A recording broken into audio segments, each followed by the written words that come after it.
It all starts with a ruined city, which was overrun by monsters. The last man and a demon fought on a huge stone pillar. The guy who was the last survivor of the people was pierced by a demonic sword. This world has come to an end. People have been losing to demons for a year. Most people were exterminated, and those who survived were waiting for a more terrible fate. They became vessels for the birth of monsters. The main character was the last survivor of the resistance, and he continued to fight up to this point. The Demon King decided to give a little time for the guy to talk to him. The demon starts a dialogue. Man. No, I think your name was Jeffer. You're the first one who bothered me so persistently. Amazing tenacity, I praise. Although they say that the one who fights without having any chance of winning is stupid. Those who are afraid of the enemy's strength are not wise. They're just fools. The demon was angered by people who were weak and impatient. They were garbage for him. The king was looking for support in his words from the interlocutor, since he was the strongest of people, and invited him to join the ranks of the Demon King. To which the man understood that his wound could not be cured, and the demon was only laughing at him. So the guy decided to deceive the demon. As soon as he pulled his hand, the main character grabbed it and used force to tear off the hand of the Demon King himself. The monster was just furious, but the guy died. He couldn't protect anyone and his life ended that way, but it didn't end. Jeffer woke up in an empty space on the floor. He stood up and wondered that all his wounds had healed, and in general what kind of place it was. Looking around, the hero saw the statues of the gods and already decided that he was in the afterlife. But his thoughts were quickly dispelled by a voice. No, this is not the afterlife. We are at the lower level of the pantheon, in the abode of the gods. A girl who looked like an angel appeared from the sphere. The main character unexpectedly tried to summon his sword, but it was unsuccessful. An angel who appeared from nowhere tells the guy that his name is not Mercedes, and she came to convey the will of the gods. The main character died, but because of the request of the three gods, the angel decided to send him to the past. It's hard for Jeff to believe this, but there are no other options. He asks the angel about what is needed from him, because there is nothing free in this world. In the past, when demons killed people by the thousands, when people prayed with all their hearts, the gods cut off the connection with our worlds. They did not answer prayers, and they didn't accept the offerings. Moreover, they took away the powers of the priests, who could fight by borrowing the power of the gods. So the human army, which had lost its protective and healing skills, was defeated in the blink of an eye. The angel began to transmit the will of the gods. We demand more bread and circuses. The main character was very angry. The angel began to say that the gods were sorry, which angered Jeffer even more. When his patience broke, he hit the angel with all his might, causing the statue to collapse from behind. The hero continued to get angry, but the angel summoned a huge leg that stopped the guy. Angel began to explain that the gods don't care about people, and that they are only interested in him, so the hero will have to try very hard. The angel told the guy that there was one god who especially fiercely asked for the rebirth of mankind. It was the same Demon King who was angry that some man could injure him. The great god of destruction destroyed 10 worlds, including the one in which the hero lived. This god was the strongest. No one ever hurt him, but Jeffer was able to, which seriously angered God, who wants a rematch and get a clean victory in it. Jeffer agreed to go back to the past. The main character opens his eyes and sees people in front of him. He is in a mine. He was returned to the time when he served in the temple as a slave. He was beaten by one of the workers and threatened if the guy shakes up again, he is a corpse. The child said thank you to Jaffer, which he did not pay attention to, since he did not remember the details of such long ago events. The gods gave Jaffer a gift, and the guy decided to check out what kind of thing the gods he hated gave him. The main character was enveloped in an aura. He saw the archive with all possible discounts. An angry employer turned to him and ordered him to return to work. He swung a whip at the newcomer, but he caught her with his bare hands, which shocked the employer. The hero apologized and said that he would get to work right away and calmly left. Thanks to his experience, the guy saw all his movements, and after catching the whip, there was no scratch on his hands. This is because of the Iron Wall skill, which increases defensive skills and completely absorbs damage below the hero's defense level. It also gives high endurance. The guy was madly breaking stones and didn't even get tired because of the skill. It surprised the man who looks after the slaves. The slaves were announced about the end of the working day and began to announce the rating. The first place was taken by the F team, in which the main character consists. The second place was taken by the B team, which mocked the baby and the main character, which did not make them very happy. The products and money of the team that took the last place were distributed among the top 3. Everyone began to pray to the goddess of light Arya. She is worshipped by the most people on the continent. Among the 3 deities, she is the biggest creditor. Almost everyone who lives here lost their home because of monsters, or as the main character were adventurers, but after the temple saved them, they fell into slavery to pay a huge debt for treatment. In general, while the main character is branded as a slave, he will not be able to move freely. If someone goes outside without permission, then the heart will stop quickly. The guy made a cheesy decision to take revenge on the demon and save the world, and for this, he needs to pay this debt as soon as possible. There is also a shop and a place for prayers. The prices were very inflated, which the guy didn't like. A boy approached him, whom he then tried to save from the people of Group B and offered to treat the hero with a beer, which Jeffer took on. "Do you have a lot of money?" He replied that he had just received some money, and would like to thank our hero for saving and for the fact that thanks to him their brigade took first place. Team F consisted of some weaklings, and only the main character could save her, so the boy decided to thank his rescuer. The hero refused the child's offer, referring to the fact that he was not going to rip off the child. The guy came up to the shop and asked about the restorative. The seller had not seen this hero here before and assumed that he was a beginner and whether he had money. Finally, the huckster announced the price of 1 gold for a glass and 4 for a bottle, advised the hero not to buy if he did not suffer from incredible pain, to which the guy he laid out 1.5 gold pieces and said that he borrowed the rest for a lot of bottles. The child shouted that it was a stupid idea and that if he could not pay the debt, problems would begin, but the hero sat indifferently and opened one of the bottles. In fact, the hero knew the secret of restoring bottles. If you drink a large amount of them, there is a chance to increase magical energy. An ordinary person would not get much from this, but this guy has a feature. This is the secret of Hermes, which improves the effectiveness of potions by 5 times.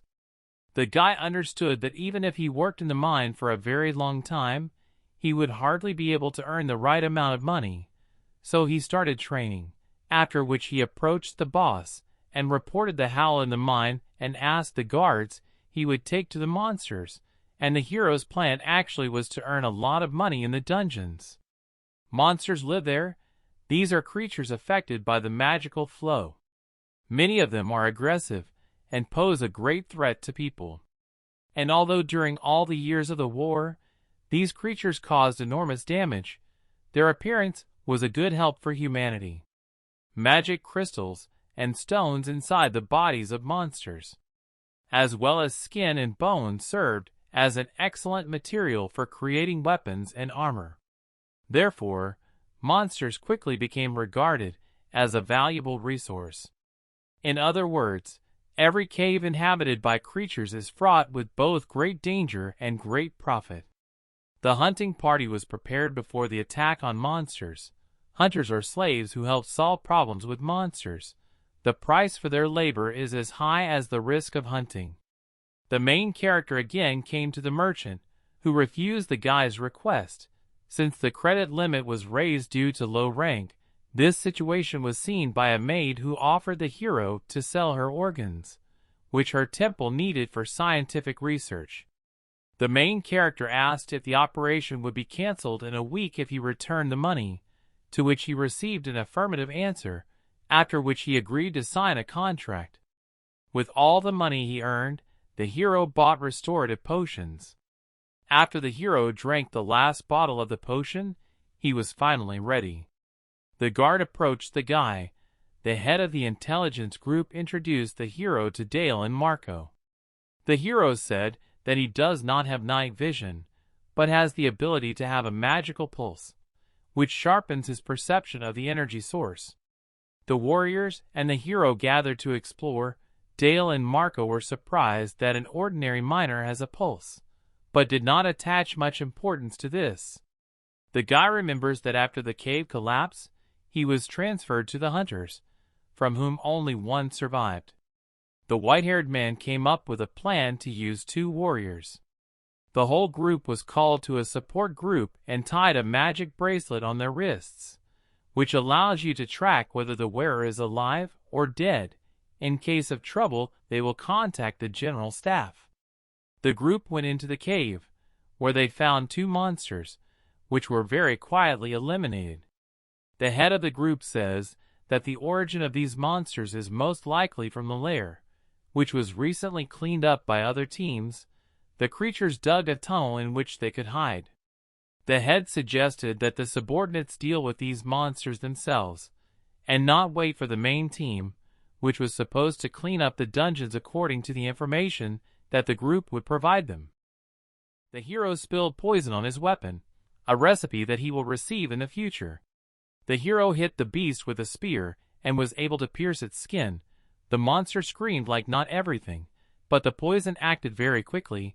It gets into the blood vessels, spreads throughout the body, and destroys internal organs, while causing hellish pain.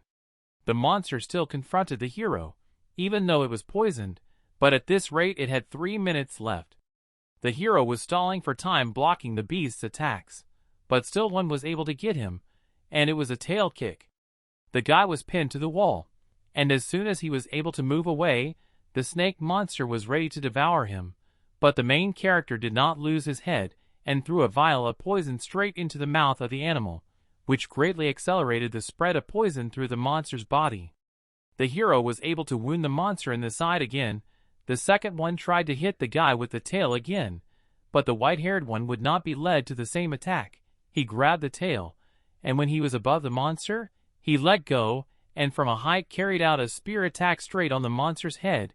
He changed to break the spear, but the guy embedded the second part in the other eye, and the decisive blow was to be the dagger that he received from the commander. Gathering magic in his fist, the hero hit the stuck weapon in the monster with all his might, which killed the beast. We will see all this. The commander realized how mistaken he was about the hero. He will be able to easily get the recognition of hunters without his help. The guy was an ordinary miner, and could not go down to the dungeons at will, so he used the commander as a ticket to the dungeons, and he understood it. We are transported to another place where a group of people is going to kill a guy for worshipping a demon. He tries in every possible way to deny his guilt, but these people cannot be stopped like that, and with one blow the guy's head was smashed. A bug came out of his mouth, which suggests that the boy was still a follower of a demonic cult. People instantly destroyed it, which caused it to explode. The white-haired guy reports what happened. Later a conversation began about heretics in the temple who need to be destroyed. The head said that he could shut up a group of hunters, but in return he needed a result, and that he would not dare to let him down, since he is a confidant of the Inquisition. At the same time, the chief and our hero went to the personnel department, where the commander registered the guy as a warrior. The girl warned the commander that if there were any problems with the guy, it would affect the results of his group. The commander, in turn, without a doubt agreed to the conditions, as he was plotting to use the guy to take all his merits for himself. Then in the dungeon, The commander was just in the deepest surprise from what he saw. Some miner was able to defeat a very strong monster, from which his group burned. The commander asked the guy if he was going to take the corpses of all the animals, but the main character did not plan to take the usual kobolds, only the corpse of the traitor. The guy also asked to report that this place is only a den of kobolds. The corpses of monsters obtained in the dungeons, magic stones and objects. All this is not available to the slaves of the temple, since everything that the slaves found becomes the property of the temple. The only exception is if the slave is in a group of hunters, then they give a reward for cleaning and bonuses depending on the value of the trophy. The commander pre-injured the hero that he would not be able to sell this carcass, since he is not a hunter, and that another group would take all the corpses, to which the guy put his hand to the corpse of the monster in his space, which shocked the commander, since ordinary superspace is clogged with several things, and here it is. The hero offered a deal in which the commander gets the opportunity to be promoted, and the guy gets money. The hero would like to leave this temple as soon as possible, but he has a reason to stay. This is a raid of the Knights of the Temple, which will take place in about a month, during which an object will be found that has shaken the entire continent. The hero wants to get that item. For this, he needs to get into the night team of the raid. The hero was given an identification badge with which he had to go and get basic equipment. Having reached the place, the hero and the commander dispersed. It turned out that the two who were with them in the raid are alive and are in the hospital, and the commander needs to report this. The same group of people who killed one of the heretics appeared near the heroes. The commander immediately bowed his head and ordered the guy to do it. All this was due to the fact that these guys have the right to kill anyone, under the pretext that he was a heretic. The most beaten off from the group is Sahak. He is called Mad Dog, who joined the Inquisition only to kill people. Suddenly Sahak shouted and approached the hero. He introduced himself and asked to tell the hero his name and rank. The hero's look was not very friendly, but without giving him anything to say, the commander began to say that this was a member of his group, and if there were any problems, he was like a commander, but without letting him finish, Sahak shut him up and released a murderous energy, from which the commander already felt dizzy. Sugar's attention was attracted by the fact that our hero is an incredible master. He felt it. The system works in such a way that new slaves who first arrived at the banner are assigned a place after checking skills. Both physical and magical power is tested. Those who are able to fight are sent to a group of hunters, since people are always needed there, and weaklings are appointed miners. For Sahak, it was strange that initially the hero was a miner, which was evident from his clothes. The group surrounded the guy and Sahak started asking questions. He asked if the hero had heard about the worshippers of the demonic god. Our hero knew a lot about these people. They worship Tartaros and are traitors to humanity, which will lead to defeat in the war. So far, they are ordinary heretics. Sahak began to say that they were different from ordinary people, and it was because he found these differences perfectly that he became a subordinate of Matthias, the Inquisitor of Heresy. Sahak's gut told him that the hero was a dangerous type and pointed the sword at the guy. The hero asked to change the place where they could talk, because there were a lot of spectators here, and if something suddenly happens, the reputation of the Inquisitors will fall. This angered Sugar, and 5 people used the red field skill, which strengthened the allies. This interested the hero, and he got into a fighting stance. Sahak made a sharp lunge and already swung to pierce the hero with a sword, but he blocked blow after blow with his bare hands. The guy was able to counterattack once and scratch the opponent's forehead, but he was able to strike back at the hero's leg. Sahak thought that this was his victory, but the reality turned out to be a little different. There was no scratch on the hero, and he responded with hard blows to the opponent's face, from which he passed out. The hero was attacked by a second member of the squad with a mace on chains. The blow was blocked. The commander was scared of the main character. Of course he knew that he was strong, but that would be so. The big guy destroyed the earth with his mace, but the hero successfully beat off the stones flying at him. Unexpectedly, the big guy was able to tie the hero's hands with a chain and pull him to himself with all his might, but the hero was able to resist. Another man entered the duel, who cut the boy's back with a sword. The swordsman moved very fast and struck at the hero, who seemed unable to react to them. The red field gave a lot of power and greatly increased the speed. The hero received countless weak blows, and when the opponent wanted to strike a decisive blow, the hero was able to hit him with all his might on the head, from which he was impressed into the ground. But the guy did not intend to stop. He grabbed the opponent by the hair and struck a powerful blow from the knee. There was only one Zdorov, who attacked the hero with chains and tied him up again. The guy hit the opponent with all his strength with his own chains, and the last opponent was defeated. This was all watched from the building by a mysterious red-haired guy, who was very surprised by the show. People watching the fight were amazed by the loss of sugar. He started screaming and threatening our hero, but he smiled and left. Suddenly, the guy lost all his strength. It was the effect of freezing mana, which appears if you use up mana. The spirit of Shylock appeared in front of the guy. In fact, the Iron Wall is not just a skill that increases defense and endurance. Its true essence is that fatigue and damage accumulate, and at the moment, when the user loses mana, all the damage accumulated during this time returns at a time. Countless people have tried to use this skill to descend into deeper dungeons, but in the end, bankruptcy, that is, death, awaited them all. The God Ursa is a double-edged sword that God lowers, devouring the despair of people mired in debt. Just the same, this God was watching these events. The spirit measured the accumulated damage of the hero and began a reverse report, but before the bell that was supposed to kill the guy came down, he was able to use his stash and drink a restorative potion that saved his life. The hero is a survival pro, since he lived for a whole year after the extermination of mankind. The hero on joyful emotions showed a torch to God, who wanted to take his life, which enraged the Almighty. The guy lost consciousness, and when he woke up, he found himself in the bed to which he was tied. He was surrounded by a girl and several very strong men. The hero asked the nun what was going on here. The nun also reminded about the debt, the repayment period of which expired 2 hours ago. The nun was angry and held a knife directly to the hero's eye, asking if he was going to return the money. The hero said that in a week he would receive money for cleaning the dungeon and he would be able to pay, to which he was told that this would not be enough, since interest was punished for this time. So the nun decided to pull out his internal organs.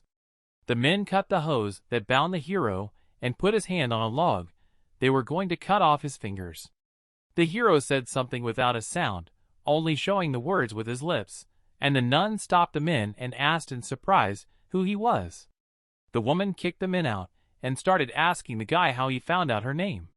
To which the hero sarcastically replied how he could not know such a popular person as the broker of monsters White Rose. In fact, she had 2 personalities, one is a nun, and the second is a procker who carried out transactions with stolen things, equipment and corpses of monsters.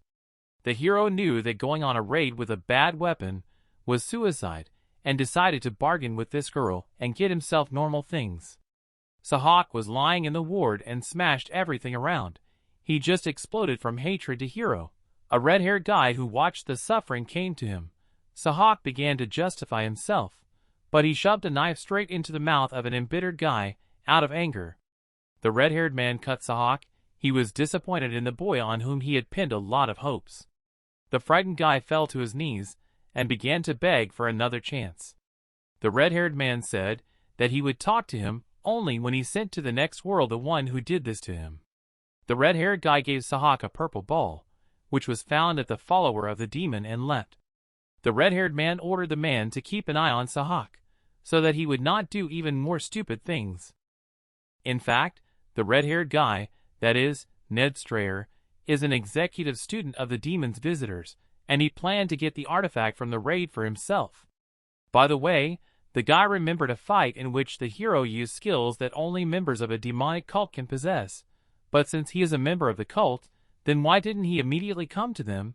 It was strange.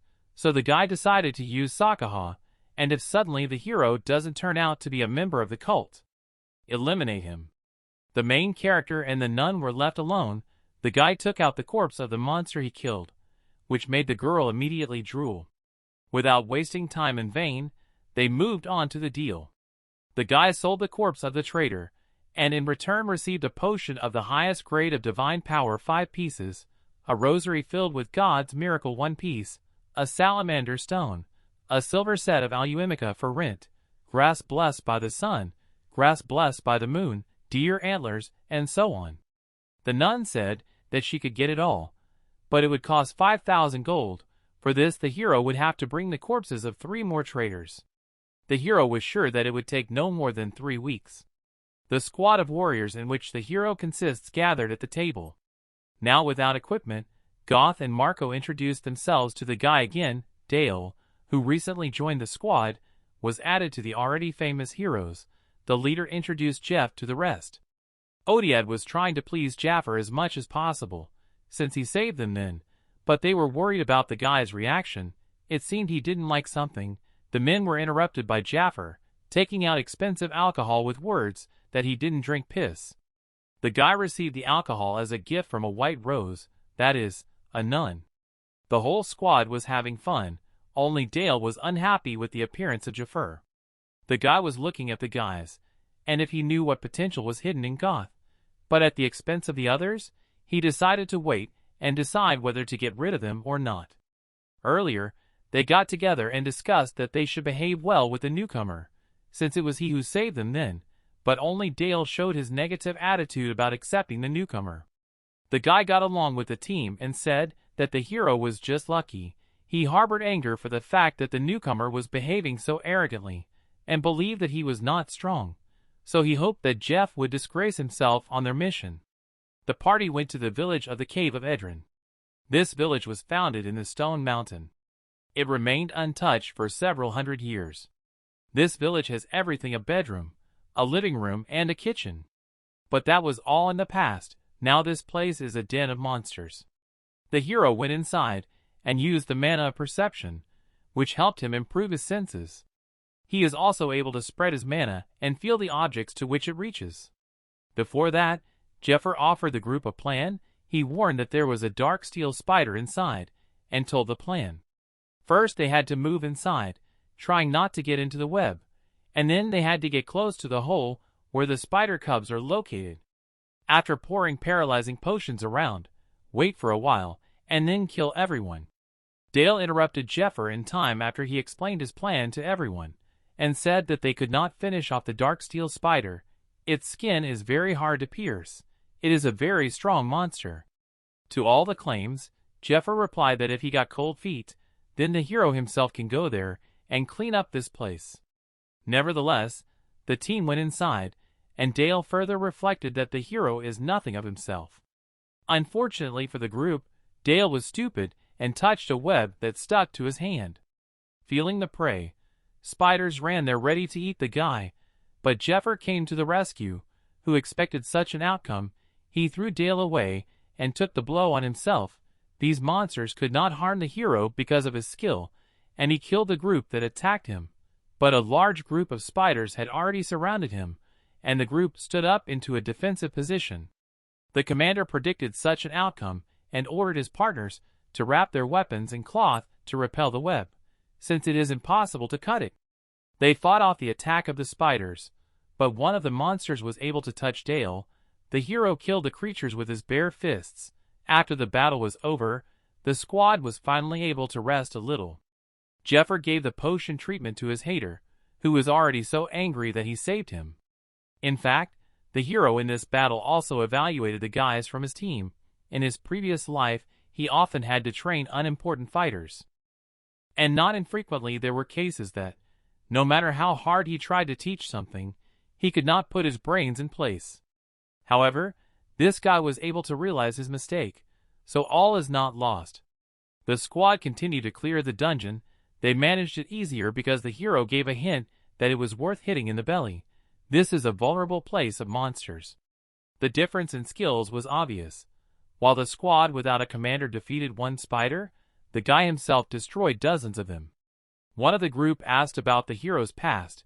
He only said that he would be an adventurer and changed the subject by saying that there was only one room left. Jaffer made blades from the paws of the spiders and ordered his guys to get out of the dungeon. For years, that's how long Mander was in the group of hunters. During these years, many of his comrades died, but he managed to survive. The reason was that he always avoided the dangerous bridge and chose only a safe path that could be easily traversed, and constantly followed the strongest. Of course, because of this, he could not get a promotion, but what choice did he have?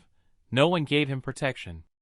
After the guy's words that the team would get out, the commander immediately agreed, but the tank decided to say that since they went into the dungeon together, they should be together until the end. Dale voted for it. This angered the commander, since he understood that if they continued, they could die.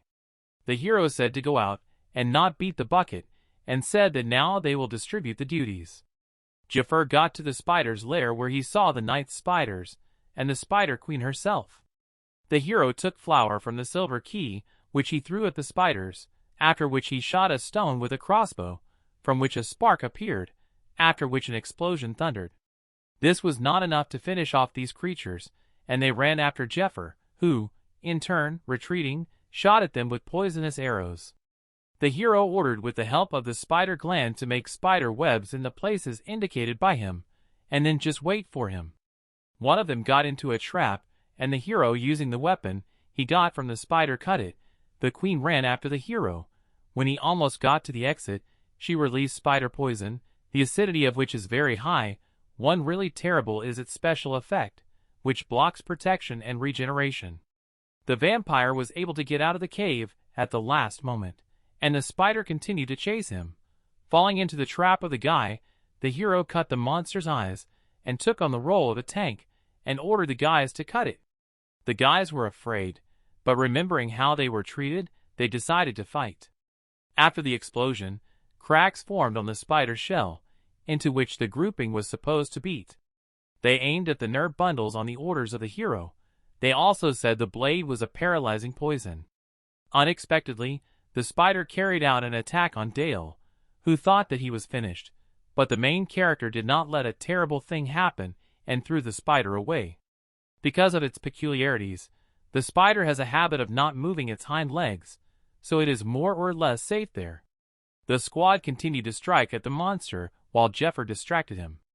Spider was furious that all his children were dead. The hero was able to pierce the spider's neck with his hand and get the venom gland and bandage it. Finally, the guys were able to fill up this monster.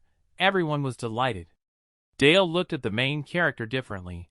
Now Jafar was a reliable and strong person for him, whom he wants to follow. The hero would like to take the whole corpse of the spider, but alas, he will not be able to cover all the tracks, so he decided to take the corpses of other large spiders. Surprisingly, Dale began to take care of Jeff, treated him as the last hope.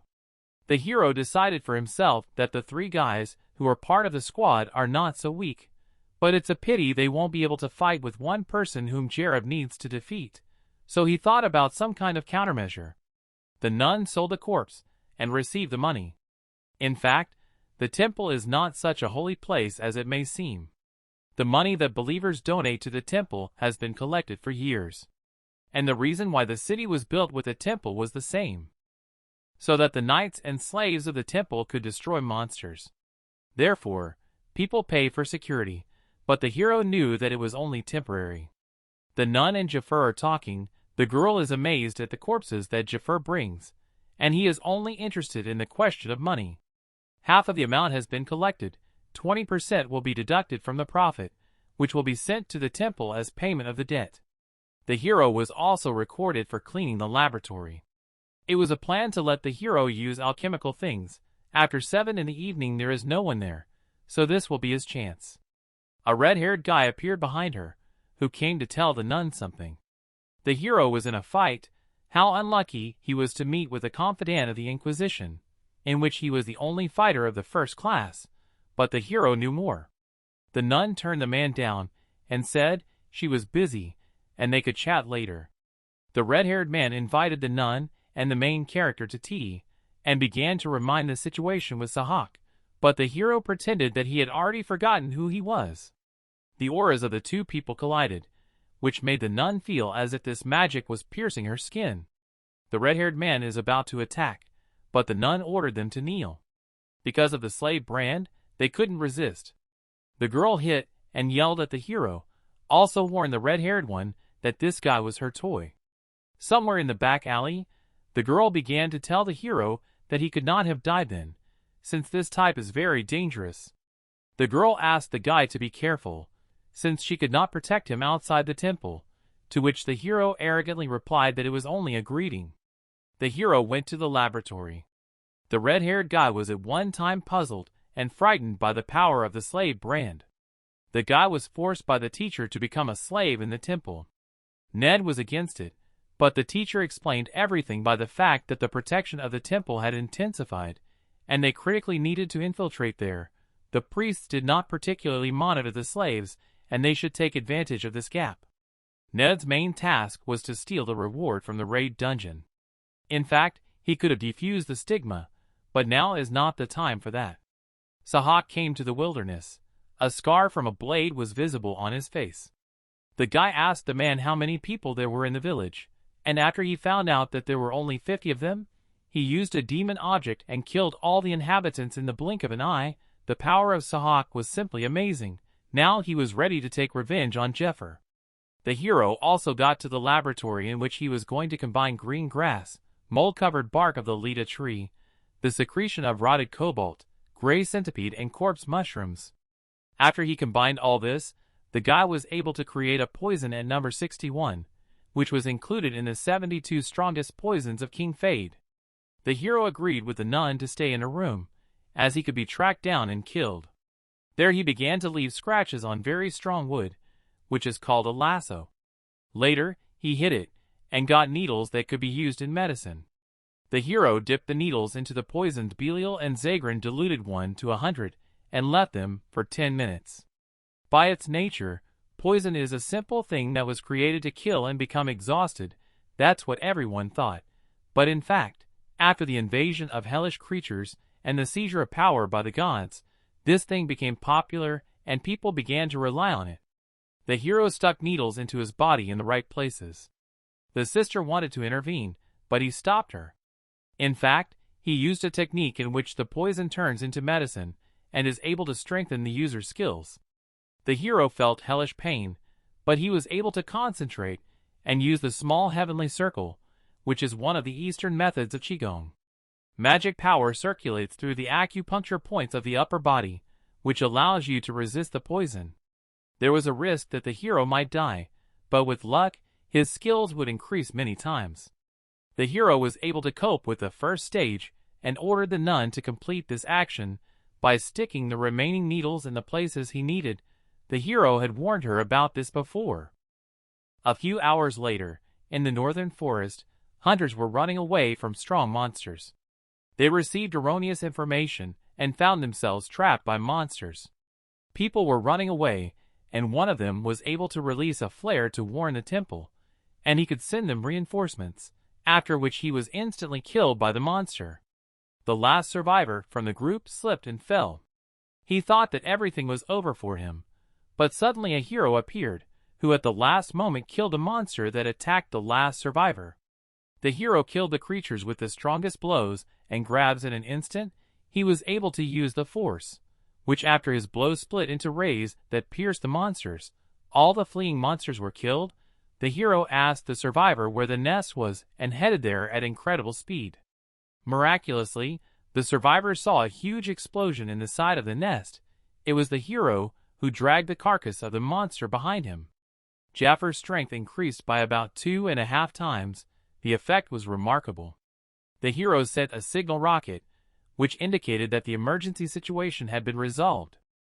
A few days after the hero visited the nest of black crows, the senior inquisitor of heresy and the commander of the ninth squad discussed the incredible exploits of a slave who alone was able to smash a nest of black basilisks and finish off a 30-meter creature guarding the brood. The conversation was about the fact that the hero became active before the raid, and most likely wants to join their ranks.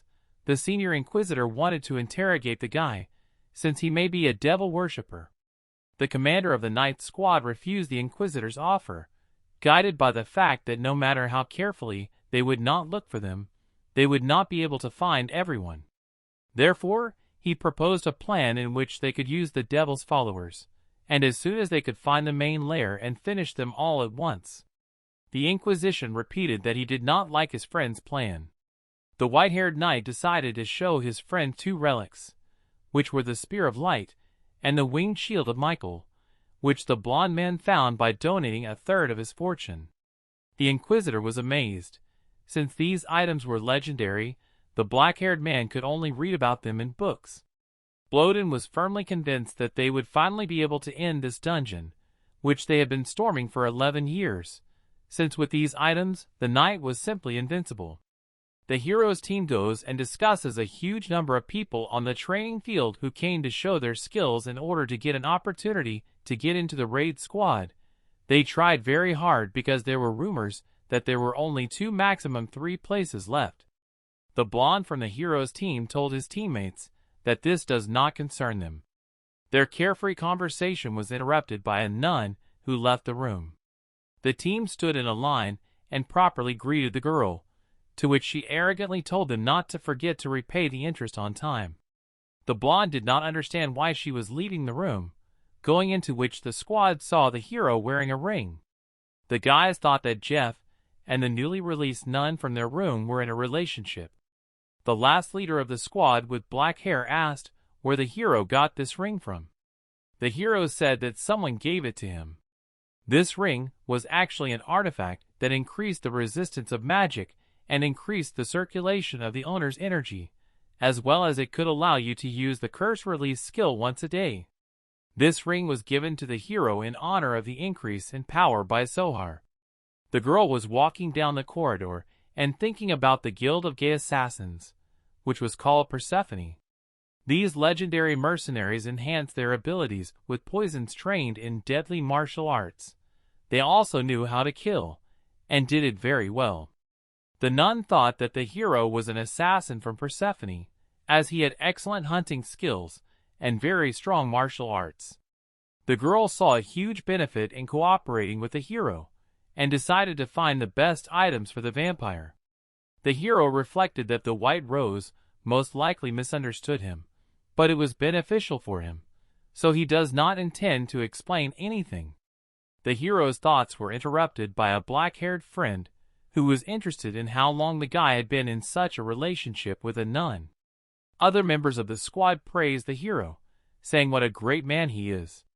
Jeffer didn't really understand what kind of nonsense they were talking about, and began to talk about the case, but some noise was heard outside the doors. The blonde went out to check who was there, but saw only a piece of paper with the inscription nailed to the wall with a knife. It contained an order to the team, in which they were called upon to immediately scout the situation in one place. The hero's team was confused by this way of giving orders, but the document was mean. The hero snatched the letter from the hands of his partners, and reading realized that the signature belonged to their head, but the text was written by Ned. The hero confidently notified the team that he would go alone. While Jeffer was running to the place where he was most likely to be challenged, he was thinking about the upcoming raid in 20 days. The dungeon they will descend into is very difficult. The grave of the disgusting princess is one of the 8 great problems of the world. These are the huge ruins of the ancient kingdom of Medea. Due to the complexity of the battle, the storming of this dungeon has been going on for more than 10 years. However, so far no one has managed to get close to the main beast. That's why the selection criteria are so high. The hero wanted to use Ned to get into the squad. The hero itched to check how strong Ned was. Unexpectedly, the hero was met by Sahak, whom Jeffer could not have expected to see. The guy sent Sahak to hell, and said that he had no time to play with him. The opponent began to tell that all these 10 days, he did not forget about the hero. Every day Sahak's wound hurt, and he could not even sleep. The opponent was preparing to show his new strength to the hero, but he immediately moved to his butt and struck him on the back of the head. It seemed that the opponent lost consciousness. Jareb thought that the test could not be so easy and began to invite other opponents. Behind Jeffer's back, the guy used a demonic artifact and swore that he would finish off the hero. The enemy ordered a demonic force named Shagat to devour the hero, but the guy was able to repel this attack, which shocked Sahak. The hero was shocked to see what a living tool of the devil Shagat was doing here. The demonic creature is controlled using a special hypnotic tool. The demon becomes stronger by absorbing the magic of the eaten people. In fact, the monster has an even more frightening ability. This is an infection of the soul, which causes the enemy to feel fear and see hallucinations. And when the infection of the soul reaches the 100% mark, a state of demonic possession occurs. A person who has fallen into this state completely loses his mind and begins to attack his allies. The hero did not resist and deliberately fell under the influence of a frightening ability. The enemy rejoiced and shouted that the hero was finished, since judging by the red eyes, it was completely chuched up to 100% infection of the soul. The guy used the ability to free himself from the curse, which the ring gives him, grabbing the enemy by the neck and began to talk about himself. He said that before he only cared about his life and the people from his team, but after he began to have thoughts that he would have had more people, maybe he could have saved the world. The hero decided to save as many people as possible in this life and give them the opportunity to become stronger, but Jkair was just furious. Sahak fed this creature more than 100 people, which simply infuriated the hero. The main character hit the enemy in the stomach and ended the enemy's life with a blow to the face. The hero used a secret technique, the flow of the royalty aura, the palm of thunder. The enemy died instantly, leaving behind only a burnt body. Jeffer took the instrument to control the monster, and using the death cord killed him. The red-haired man spoke from behind. He was surprised that the guy knows this song, since it is the secret of the demonic cult. Ned moved and stood right in front of the hero. The hero wanted to pass the tests and assure Ned that he is a follower of a demonic cult. He is also obliged to pay a spiritual debt to his master, so that he would finish better this time than last time. Ned attacked the hero with a sword, but the guy was able to dodge every deadly enemy attack. The guy threw stones loaded with mana at the red-haired one, who easily chopped them up. The hero made a remark to the enemy that it was not right to attack an unarmed man with a sword, after which the enemy threw back the sword and stood in a fighting stance similar to the one in which the main character becomes. The red-haired one used thunder palms, but the hero knew how to resist them and used floating clouds. The red-haired man was surprised by the hero's ability to block all his blows and asked the hero who he was, since only he and the older student inherited this technique. Ninth in the hierarchy of the devil's followers is the child of the east, Chen Liang, the dragon of cold. A man from the east who crossed the diabolical zone called the Sahara Desert, where no man can set foot. He passed from the eastern to the local continent of Aslan. He had 2 direct disciples, heirs, who were able to learn the depth of his techniques. Unlike hundreds of other students, the first student was his son, and the second was Ned Strayer. In fact, there should not be more than 2 direct students, since the truth is learned in a duel, and the secrets of this technique should not be disclosed. The red-haired man did not see the hero even among ordinary students, and doubted whether he was a follower of the devil or not. The hero also convinced the opponent that the teacher did not tell that there were 3 direct students. Jeffer confirmed his words with the fact of how sparring will be conducted if one of the main students dies. The hero introduced himself as a student of the shadow, trained in case of the death of the red-haired one. A shadow disciple is a reserved disciple who, according to a long tradition of Eastern warriors, even in the taiga from those who are in the community, is prepared in case something happens to an official follower.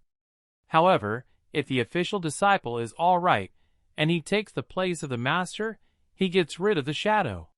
This kills the internal conflict in the bud.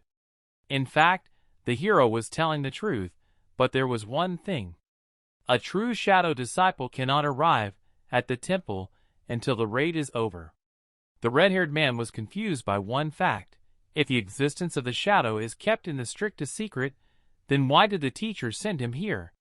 Ned was ready to strike at any second.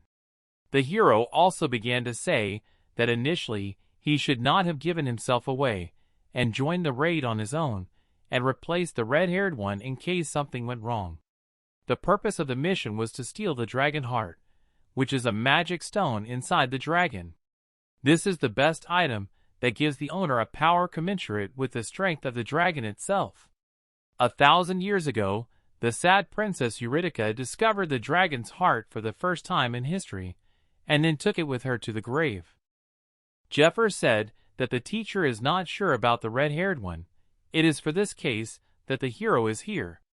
The hero began to talk about the red-haired man personally, namely about the bloody tears. The opponent was terrified, as only he and his teacher knew about this secret. Blood tears. This is the stolen weapon of Ned's family. He follows the teacher in order to find him and take revenge on the temple. The red-haired man ordered the hero to tell everything he knows about it, to which the guy said that he would tell only when he could trust Ned. The hero asked in a brotherly way to take him to a raid squad. The red-haired man took the guy to an abandoned building near the temple, where he introduced Jeffer to his brothers from the demonic cult. The hero was greeted by Matthias Grimer, who occupied the 36th position in the hierarchy of the demon. Matthias began to talk about the tactics by which the students of the demonic cult had to conduct a raid, since they had a new one.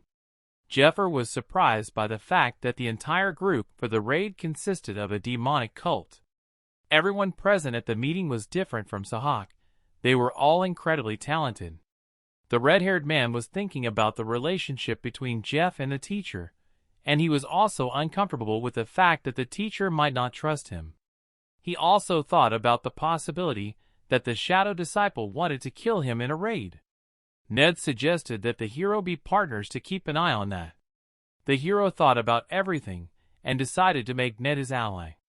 In the past, it was Ned who became the hero's teacher, who taught him the secret demon technique. The next day, a list of people participating in the raid was announced. Until the day of the raid, the hero will live in a separate place and train. The hero was able to get achievements for clearing the dungeon, which he promised to the leader and his team, for which they bowed low to the commander and thanked him from the bottom of their hearts, and also wished good luck in the upcoming raid. The blond man from the hero's team wanted to follow him, but he could not say these words to the commander. The guy saw the despair of the blonde and told him to plow like not everything, and then he could fight with him. The hero was pleased that 2 people who should have died in the past are now alive. The hero decided to prevent the summoning of a demon by a cult in order to save people's lives, and for this, he needs a dragon heart. The nun proudly showed the equipment that she was able to get for the hero. Jeffer was pleased with the accuracy of the girl. She found exactly the weapon he asked for. The guy knew that the dungeon to be raided was teeming with skeletons, so he needed a blunt weapon. The hero took everything that the nun gave him, but admitted that he really liked the long sword of sunset. The hero should not be afraid of skillets, but of the followers of the temple and the cult of demons. They pose a much greater danger. Angelina, who was a sorceress in the laboratory, came into the room. She used magic to enchant the items received by the hero. All this cost 3,000 gold coins, which is actually not enough, since this is an illegal transaction. The hero thanked the girl for her efforts, and said that he had no money. The nun was just terrified. She hoped that the hero would have at least some money. The hero delighted the girl by saying that he would pay with expensive poisons, to which she agreed. The guy decided to make fun of the nun a little more, and did not immediately give her the poison. When she received the desired award, she was just glad. The hero told the girl to be careful and left. She shouted after him and wished him good luck. The next morning, all the members of the group were gathered for the raid. In total, there were about 100 people, and the hero remembers that only a small number of people survived from this whole group. The commander of the knights interested the people and announced the start of the raid. The expedition itself involved 18 combat knights, 10 healers, the lowest formations of the detachment consisting of 20 slaves, with inquisitors 12 combat and 6 healers, as well as 20 slaves. The total number of participants numbered 86 people. This whole squad was led by 4 people. The leader of the healers Arno, the leader of the rear squad Riona, the leader of the vanguard squad Matthias, and the leader of the raid group Lucius. Stigmata. God leaves this mark on the person he particularly cherishes. The owner of the stigma is called the Son of God or the Daughter of God. As long as the sacred son and daughter are alive, they receive the highest powers from God. And after death, they continue to serve God, being next to him, unlike angels. Lucius got stigmata when he was 7 years old. The guy was called the Son of God's Light. People respect and consider it an honor to see an angel. All the people looked at the child of God with delight, only the red-haired one was angry. The Son of God began his speech and promised the team that they would finally cope with the dungeon and the slaves would be rewarded with freedom. It remains only to withstand 2 weeks of coaching. The people rejoiced. The speech of the Son of God raised the field spirit. The squad headed to a special training place, Peak Creek. The hero was amused by how the angel presented everything, because in fact all this is not for some kind of honor, but only for the sake of money. The black-haired squad leader gave people a piece of the coffin from the dungeon in a pendant. People had to wear it for a whole day to get used to the sinister energy of the dungeon. The hero was thinking about the raid and the true reason for its conduct. The next training session was with a golem, using light to attack. There was a rule that whoever touches the light dies 3 times, raises his hand and exits. People began to leave the arena as they touched the light several times. Only the hero and the red-haired one got to the golem in the butt and cut it into small pieces. The head of the treatment squad argues that this time the slaves are much better than on the last raid. Especially the red-haired and Jafar noticed that despite their excellent skills, they also work well together in a team. After thinking about it, he healed all the wounds and restored the endurance of the squad. And the training started again. Finally, the last night before the raid came. They announced that everyone is going to the dungeon tomorrow, and they should have a good rest today. The hero came up to the red-haired man and, without worrying about the fact that he was not eating anything, offered to have a snack. The hero was told that for maximum speed, he needs to monitor the weight. Jafar said he would do the same, because if the red-haired one fails, then he should make his move. This angered the man a little. The hero brought alcohol and poured it to his teacher from the future. The red-haired man shared his worries with the hero. He said that he thought that they wanted to remove him, but seeing how the vampire behaves, he realized that this was not the case. How does Jafar know so much? What does Jafar need? The red-haired man wanted to know on what terms the guy would tell him information about the family relic. Jafar told the red-haired man about the location of the sword. Jafar's partner plunged into memories where his father told him about a relic from the Blood Tear sword family, which their ancestor received as a trophy after the destruction of the desert demon.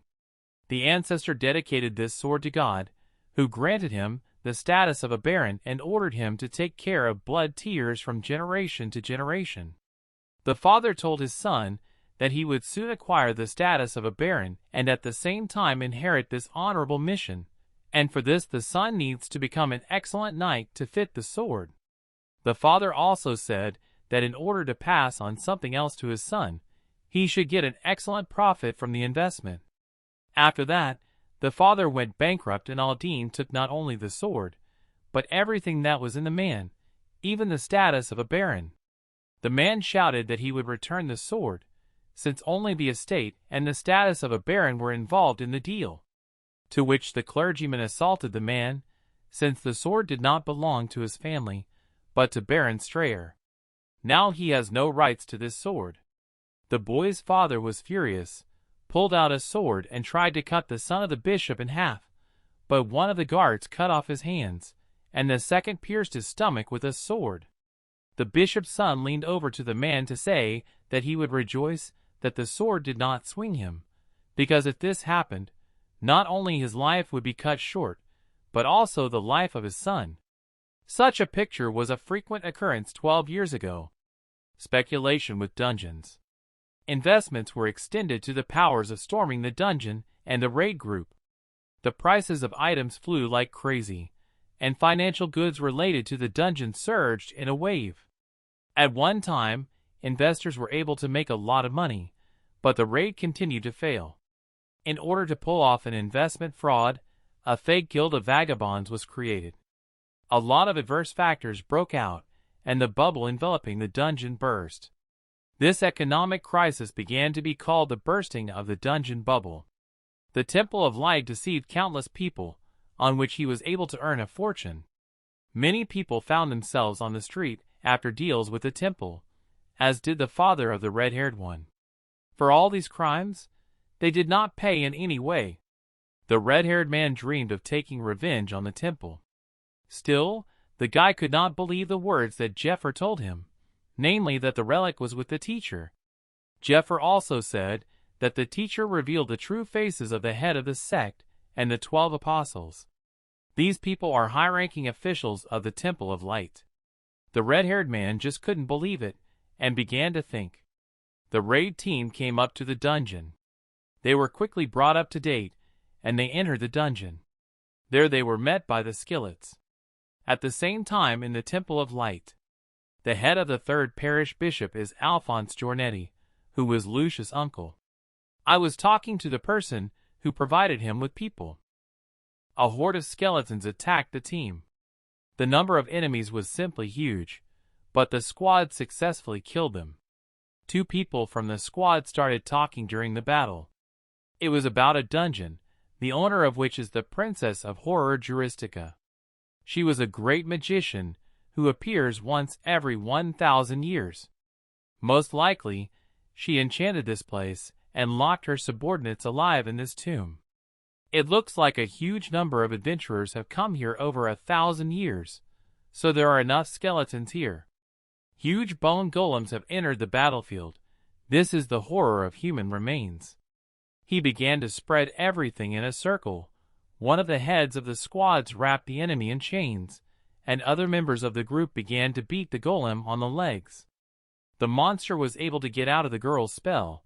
People ran away, because they understood that if he attacked them, they were finished.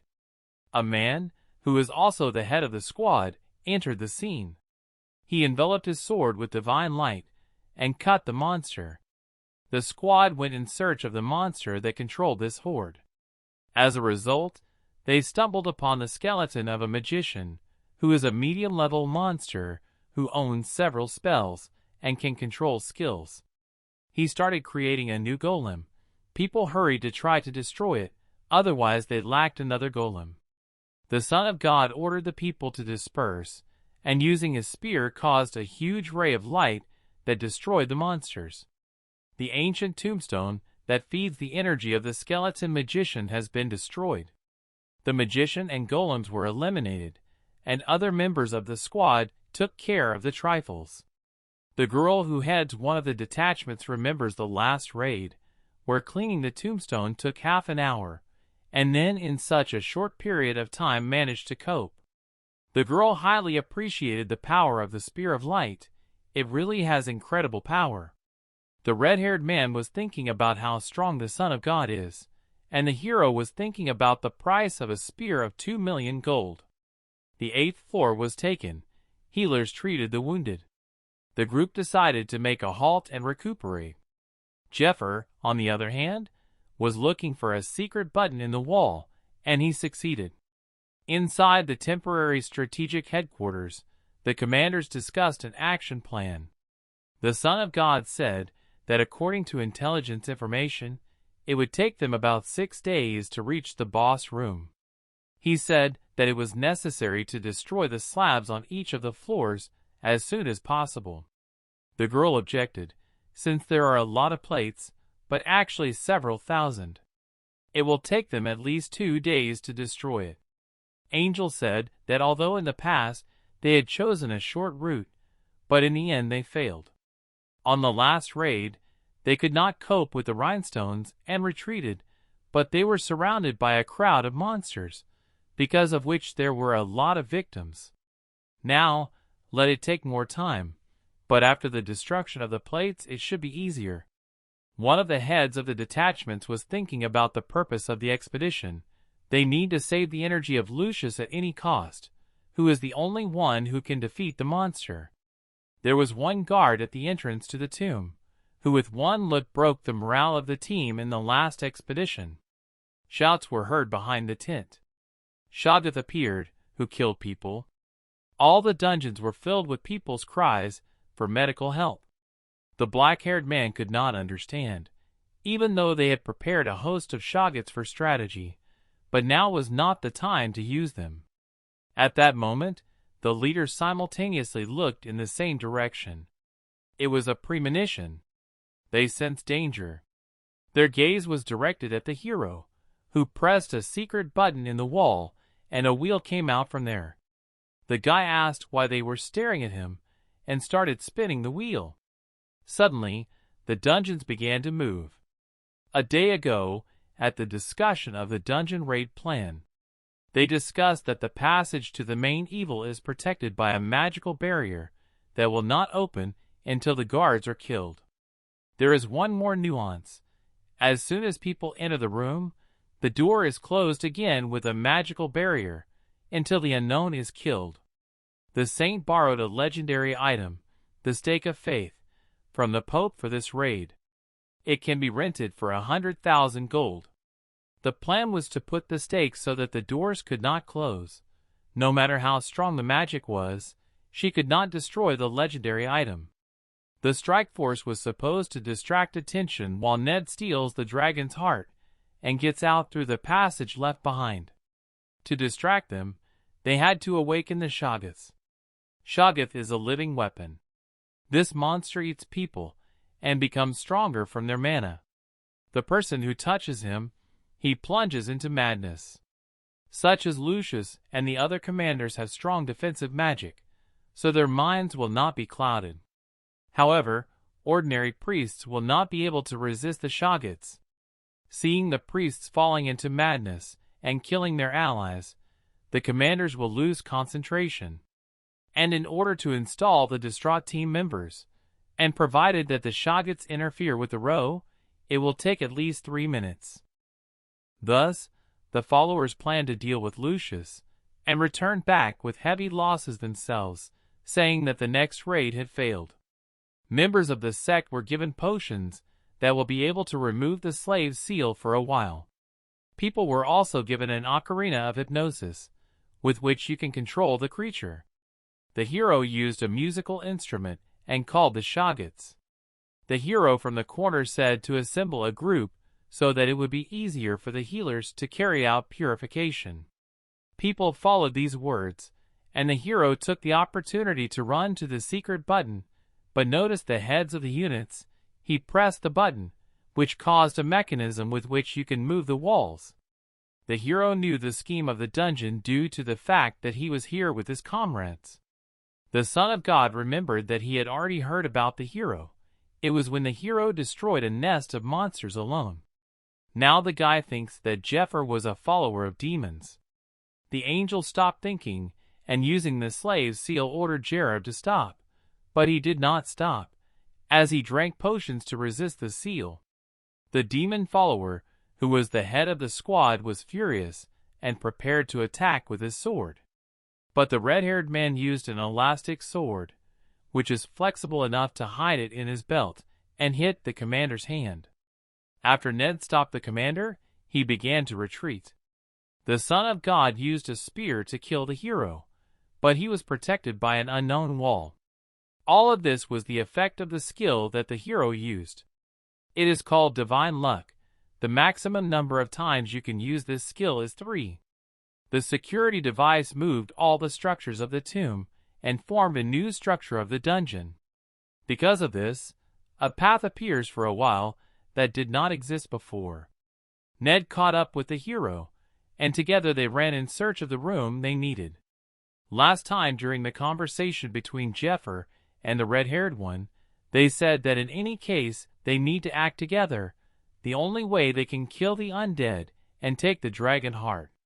Ned thought that the hero was crazy, since he offered to kill such a strong monster together. The hero shared his strategy with his partner, and he appreciated it highly, but he was tormented by the question of trust. Why did the hero say that if he ran away alone with a dragon heart, he was finished? The hero named the first reason, namely, that it needs to be used correctly, otherwise the one who tries to do it will simply die. The hero also said that the person who arrived at the temple as a carrier is Cardinal Aldine. The red-haired man was covered with memories of his father and what happened to him, but the hero continued. If suddenly the red-haired man does not come for him, he will be followed and eventually he will die. Ned, before all the events, after the first battle, talked to the commander and asked him to entrust the delivery of the master's dragon heart to him. The commander did not agree, but from the pressure of the facts that Ned said he agreed. In fact, the sworn enemy of the red-haired one, namely Cardinal Aldine Ranker, was one of the leaders of the devil cult and was in close relations with his teacher. Ned began to hate both of them, since one deceived his father, from which he died, and the second had been deceiving him since childhood. The guy was determined to destroy the Temple of Light. There are 15 seconds left until the end of Divine Luck. And in the last seconds, the partners managed to get to the doors, which were guarded by guards. The monster looked at the guys, and Jeffer ordered Ned to jump. The monster used an attack, but because of the jump, the guys did not receive damage. Jeffer noticed a gap through which it was possible to get into the main room, and he and the red-haired managed to get there at the last second. An unknown voice that belonged to the sorceress spoke to the guys. She asked who they were, and how they could get here without killing the knight. In the raid camp, they finally sorted out the shoggoths and began checking the losses and treating the wounded. The Son of God pondered everything that had just happened, namely that the slave's mark did not work on the hero. The angel realized that a huge number of followers of the devil had got into the ranks. The guy was depressed because all the people in the expedition were people he trusted, and the slaves were personal subordinates of these people. The angel asked the names of the two who ran away and whose subordinates they were, and found out that they obeyed Matthias. Matthias was angry at the followers. He thought they just ran away. The whole plan went to hell. He ordered the others to stop the operation and prepare for the fight. Behind them, an angel appeared with the rest of the expedition squad ready for battle.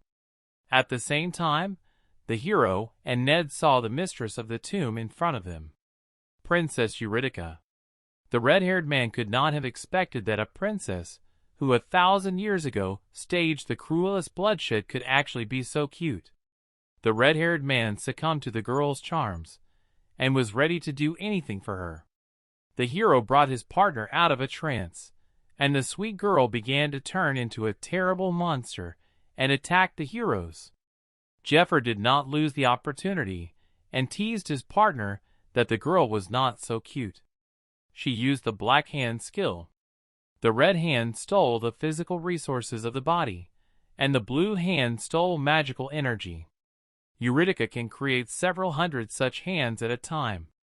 In the hero's memoirs, according to the report on this raid, many members of the team could not cope with her ability, and became somewhat similar to vessels for legal science.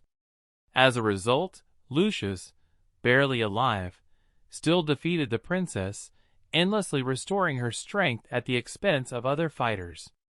God was just waiting for the hero to run out of mana, then he could collect the debt. Lucius asked Mathis why he teamed up with the other side, and when it happened.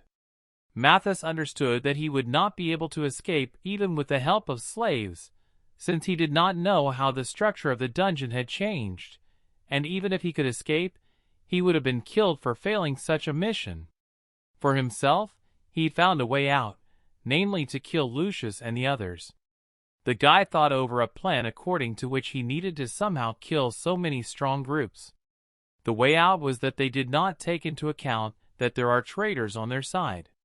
He ordered everyone to drink elixirs. He offered to arrange a duel, and if the angel wins, he will tell everything. He did not succumb to the provocation of a follower of demons, and ordered his men to attack Matthias with the help of the slave's seal. The people did not have time to drink selch to resist the seal, so they took up arms against their commander. Angel felt sorry for Matthias. As they had been friends since childhood, they had gone through many difficulties. They were so close that they could understand each other without words. The Son of God just can't believe that he was stabbed in the back by such a close person. The angel said that first he should destroy the trap set by a former friend. He killed the demon followers standing behind him. The stigma insects that parasitized the followers of the cult in the mind crawled out of their mouths. They are so strong because of these insects. They give the effect of strengthening the body. Due to the fact that the stigma is on the beetle and not on the people, they managed to bypass the temple system and get into it. Matthias was shackled and wounded. A former friend began to tell how he believed him, and what a pity that he turned out to be a traitor. Although Matthias was incredibly strong, but the Son of God was stronger. The man couldn't believe such a difference in skills, as he couldn't even strike at the opponent. The man swallowed the stone of revelation, which turns a person into a demon. The squad attacked the demon, but he turned out to be very cute and easily repelled from the attack. The Son of God attacked the man, but he easily stopped the legendary spear with his bare hands. The girl commander decided to use the stake of faith to help the angel, but it turned out that she no longer had it. Ned stole the stake of faith. They fought with the princess, and Jeffer told the guy all the secrets of the opponent's abilities. Using the instructions of Jeffer, the guy together with him in a long battle were able to tear off the head of the princess, but this was not the end. She began to transform. The partners were waiting for this moment. At the moment of transformation into a stronger form, the monster becomes vulnerable, so this was a great opportunity to use the stake of faith. The red-haired man pierced the monster with a legendary object that reacted to the monster's energy and began to emit sacred power. The hero crumbled the monster, and did not let him pull a stake out of himself. After a while, the stake of faith stopped working, which meant the defeat of the monster. The carcass that remained of the monster moved a little. Ned was going to finish off the enemy, but the hero stopped him, because if the monster finally dies, the doors will open and the guardian will fall in there. The hero gave Ned a healing potion, because who knew what could happen during the search? They went in search of the dragon heart. Ned was thinking about the incredible strategy of the hero, without which it would be simply impossible to kill the monster. But then a sound was heard from the door. It was the guardian passing through it, Mana, who was invited by the princess. She cried about the sacrifice of her knight. The sorceress recovered and took on a completely different appearance, which screamed that she had become stronger. The stake started to react, but she plunged it underground. Jeffer and Ned did not hesitate to attack the girl from both sides. Her head and legs were supposed to be blown off from places, but she used ancient magic space warping. A trap was activated under the feet of the red-haired man. He had to retreat. The princess attacked the guy. The hero, using the spider web of the queen, was able to bind the princess. The hero used reinforcement and pulled the princess with all his strength. There was one weakness in the ability of the princess. When she uses the distortion of space, it's really impossible to hurt her, but she can't hurt anyone, so this ability is disabled during the attack and a gap appears in her impenetrable defense. The girl used the vines to attack. Ned was able to cut them and was already happy, but suddenly something cut his chest. It was a black mirror, an ancient magic of Medea that reflects the damage received. The princess used a dark hand on Ned. He screamed in pain. The hero got close to the girl's back and began to strike with his hands. The hero used the technique and blocked the opponent's mana, which greatly weakened her. She tried to retreat, but the guy caught her on the web again, but this time, pulling the monster to himself, he did not hit her in the chest with all his might. the hero used an enchanted rosary that he bought from a nun. They allow you to use one of the temple's abilities once. The hero sent 3 beads to Ned. It was equivalent to 3 spells. But the guy himself was hit by a vine and flew into the wall. The princess very quickly managed to remove the magic block. She enveloped the hero with vines with thorns and prepared the most powerful spell that was supposed to leave only ashes from the guy. At the same time, the nun was worried about the fate of the hero. Jafar fled wounded on the ground. He was overwhelmed by his weakness. Weapons and items were used, and most of them were no longer subject to combat. The hero was in despair. He went through all the skills that were given to him by the gods, but not one of them did not fit. The guy felt like a slave of the gods. The hero decides, since he is destined to die here anyway, he will at least do something that will anger the gods, and what they definitely cannot expect. In blood, the guy drew some kind of symbol on the floor, from which an angel instantly appeared, and began asking where the guy knew this blasphemous sign. All the hero knew about this sign was that it was proof of the shameful loss of the gods in the past. The gods have imposed a ban on this world. If someone suddenly draws it, he was punished. Heavenly punishment, instant death. As soon as the hero draws this symbol, he will become a corpse. The angel demanded an explanation from Jafar, who only asked how she was able to circumvent the worldly rule that does not allow people with a high spiritual rank to get into the lower world. She said that an angel who has a connection with a lower being has the right to visit the lower world. Angel continued to ask the guy about the symbol. He interrupted her by saying that he would only say for money. Kvasha used force, the result of which was that the hero could not even move a finger. The angel conveyed the will of the gods that after the appearance of this sign, the gods got angry at the guy and found a way to kill him. Jafar said that Angel would kill him if she was sure that she would deal with the consequences. Angel was amazed by the guy's audacity and asked what he needed. He demanded more ghosts, because without it, he would die now. He started shouting to the gods that if he died they would get nothing. He shouted that it was time for them to place bets. This was observed by the god of debts, the god of heaven, the god of death, the god of the blacksmith, the god of medicine, the goddess of luck, the goddess of light, and some unknown god. A ray of light fell from the sky on the hero, after which the barrier with the angel disappeared, and the hero again found himself alone with the monster. The guy used the sword of light, which can only be used by those who have the right, otherwise they die. But the guy was made an exception, and using this ability he hacked the monster. The goddess of light was amazed by the hero's actions, and gave him the best thing from her treasury.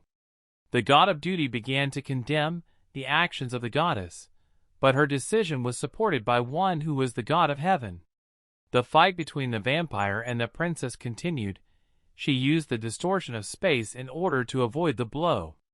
But it didn't help, and the hero cut that head with a sword blow. The magic of people cannot affect the sacred object in any way, since it is on a completely different level. The guy used the sword of light, after which the princess lost her dark power and turned into a cute girl.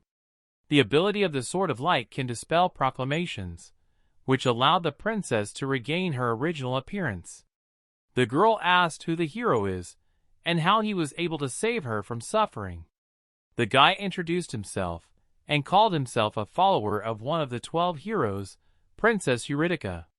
The queen plunged into the memories of that day. It was then that the subordinate lifted the dragon's heart to her. She thanked the knight Zorgius, and told him to call her by her first name from that moment on. The girl approached the knight, and they kissed. They believed that everything would be fine, but it wasn't that simple. The princess began to tell Jerub that there was an elven tree of life here. With his help, the girl lifted the curse on the dragon's heart, and thanks to the power of ancient elven magic, she maintained her life for 1,000 years. She managed to purify the dragon's heart, but in return she lost her human form. She longed to thank the heroes for saving her. The girl did not have long left. Very soon she would plunge into eternal sleep. Finally, she asked why Jafar needed the dragon's heart, to which he said that it was a long story and gave his memory to the girl to read. She saw Jafar's memories. At the same time, the battle between the Son of God and the demon continued.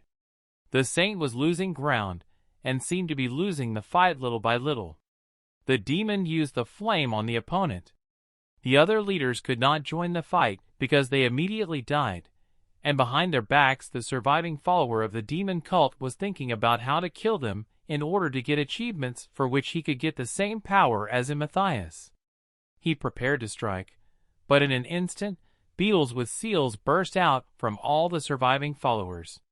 It was a demon that absorbed the energy of the followers. After absorbing the power, the demon made incredible magic, which the Son of God himself was afraid of. The demon used force, and people were melted in the blink of an eye. Only an angel could stand and block the blow. He asked the traitor to stop. The demon was very jealous of his friend, because since childhood he had dreamed of becoming the Son of God.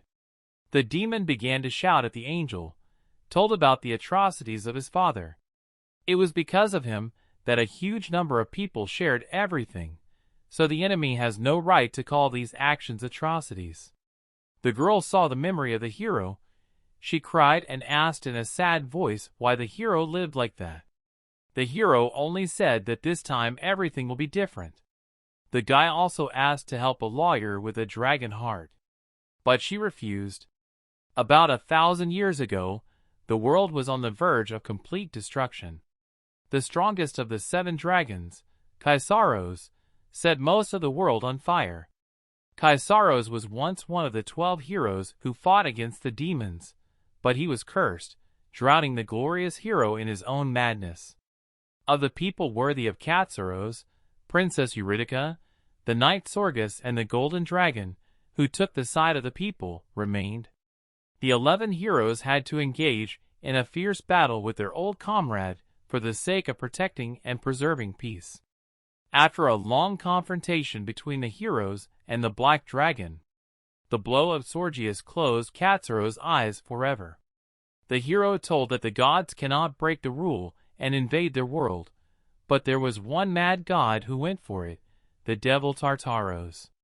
With the help of intermediaries, he could infiltrate their world. The greed of people led to the destruction of the world, because for money they collaborated with a cult that eventually ruined everyone.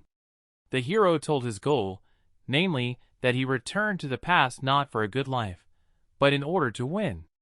The guy again asked the princess to help. The girl did not want the hero to accept the power of the heart, since her beloved knight Georgius received a curse, even though the girl thought that she had cleansed the heart. In fact, the golden dragon deceived her. He made the illusion of the curse disappearing. The dragon used magic and made the girl unable to speak. Her husband became a monster, and she tore out his heart with her own hands. The girl told the hero the reason for the refusal, namely a weak body. The hero simply cannot withstand this force, and will die, or become disabled. The girl knew the hero's plan. He wanted to use divine luck. The girl began to tell why it would not work, but magic formed on her neck, which did not allow her to speak. The girl gave the hero all her artifacts. If the hero still decides to take the dragon heart for himself, he will have to kill the remaining 4 dragons within a year. The girl began to cry and began the ritual. The guy activated divine luck, and the girl began the ritual of assigning the dragon's heart to the hero.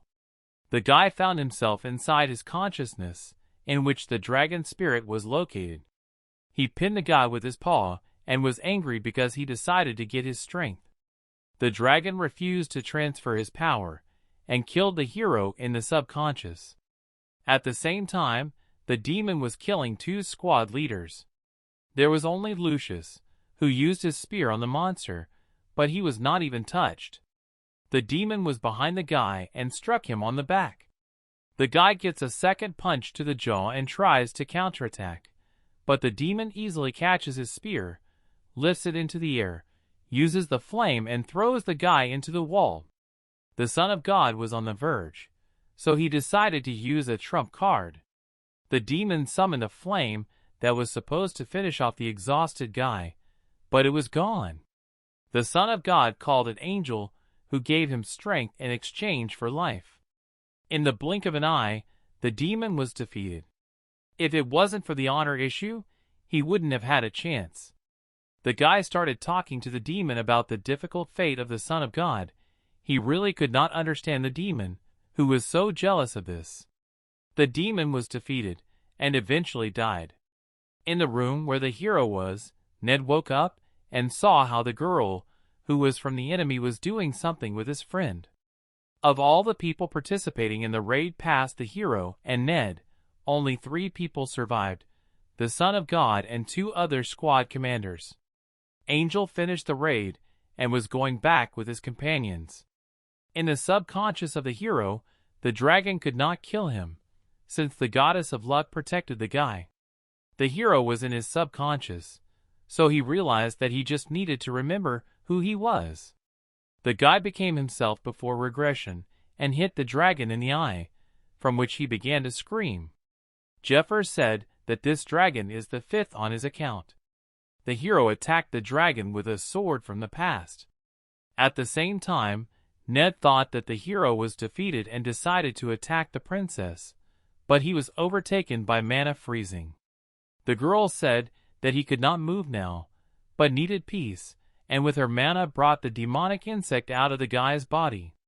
The girl shared her power with the red-haired man, and he lost consciousness.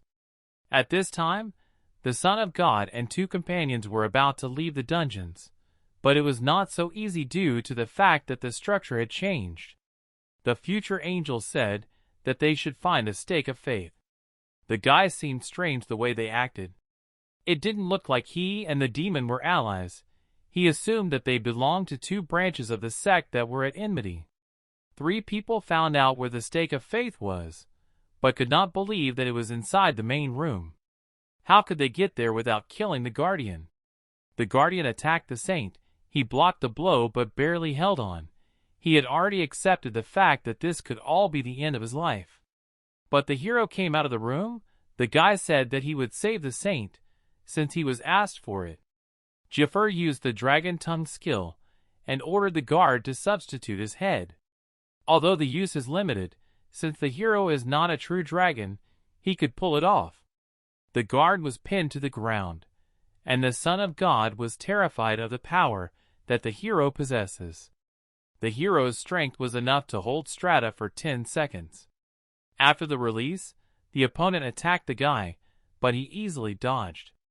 The hero uses the power of the heart very carefully, about 1%, because if he uses the full power of the heart with such a magical power of his own, he will die. The sword in Strata's hands was called Graham. He is especially strong in battle against fire-breathing asps. A sword designed to kill the strongest of the strongest. The guardian attacked the hero, but he blocked all the enemy's attacks with his sword of light. The goddess gave the hero a task to save her son, and he was determined to do it. The hero used a very strong attack that covered a huge area with golden light. The Son of God was surprised that the hero uses this sword, and could not understand to which cult he belongs. The guy also felt a strong pressure from the vampire, similar to the pressure he experienced in childhood when meeting the golden dragon. The guy greeted the hero as my lord by going down on his knees. The hero remembers that the fight with the dragon in his mind lasted 3 days. At the end of the battle, the dragon recognized the strength of the guy, but was not completely subdued and decided to just watch. When the hero opened his eyes, he saw an unconscious Ned and a dying princess. The hero also found magic crystals that contained the entire girl's sitting. But in order to study what is inside, he needs to increase his mastery of the ancient magic of Medea to at least the 2nd level. The second was the Master Key, which allows you to control the dungeons. The girl handed over these things in order for the hero to find a worthy one who could help the guy overcome 30% of the dragon's strength. Jafar was thinking about the plan of the gods. The Son of God came up to the hero and the red-haired one, and removed the seal of the slave. The Son of God was indebted to the hero for saving his life, and was ready to provide any help. He also said that he admired how they destroyed the plans of the demonic cult. The red-haired man hated the son of Bozivo, but he understood that it was profitable to cooperate with him, as well as with Jeffer. The hero told his new friend that there were a lot of demon followers left in the temple, even at the top. After that, the guy changed the layout of the dungeon so that they would have a secret room in front of them, the treasury of Princess Eurydica. The guy and his new associates opened the doors to the treasury, where an incredibly huge number of artifacts inside the crystals were waiting for them. Everyone was amazed by what they saw. These artifacts can only be obtained using the key that the hero has. The hero asked the other squad leaders to evaluate things with the skill. Each relic was priceless. The red-haired one got the Raven's Mantle, the Twilight Tunic, the Mist Bracelet, and the Mirage Sword. Jeffer took the gram that the Guardian owned, the plate coat and plate boots of the Dragon Slayer, and a set of gloves. The members of the new group discussed the problem with Aldine, who belonged to the demon cult. He has a very strong pedigree, and it is impossible to prove his affiliation. Jeffer also said that he had proof, namely some kind of potion, which the hero was very happy about when he found it in the treasury. Aldine had used something on the bishop, who was now completely subordinate to him. The bishop's wife was scared. Aldine told an interesting fact: an insect placed in all representatives of the demonic cult. It grows all the time when its powers are used, and the moment it stops growing, it acquires a new ability. The ability of the insect Aldine is the production of new larvae. If you give such an insect to a person to eat, he begins to obey him. Aldine threatened the girl and brought the insect to the child, so she beat off his hand, and disgusting traces were visible under her clothes, as if from Lechinki. Lucius and his team interrupted Aldine. In fact, that potion was called the Eye of Truth. A drop of this potion is enough to see an insect inside a person. Lucius shouts that he is the Son of God and arrests Aldine for suspicion of involvement in a demon cult. This angered the man. Aldine wondered how the Son of God got here so quickly. Looks like Matthias was defeated. The man was very offended that his colleague betrayed him. Well, at least he thought so. Aldine thought Lucius had walked right into his trap. Lucius was approached by his uncle, who was outraged by his nephew's behavior. Accusing a person of such a position in such a crime is not something that can be done without evidence. The guy saw an insect inside his uncle, but Jeffer told him about Aldine's ability, and he knew that it was an insect of control, not a devil sect. The guy provided Cardinal Aldine with evidence, which were letters found earlier by the hero's team, at the site of the old gathering of the devil's followers.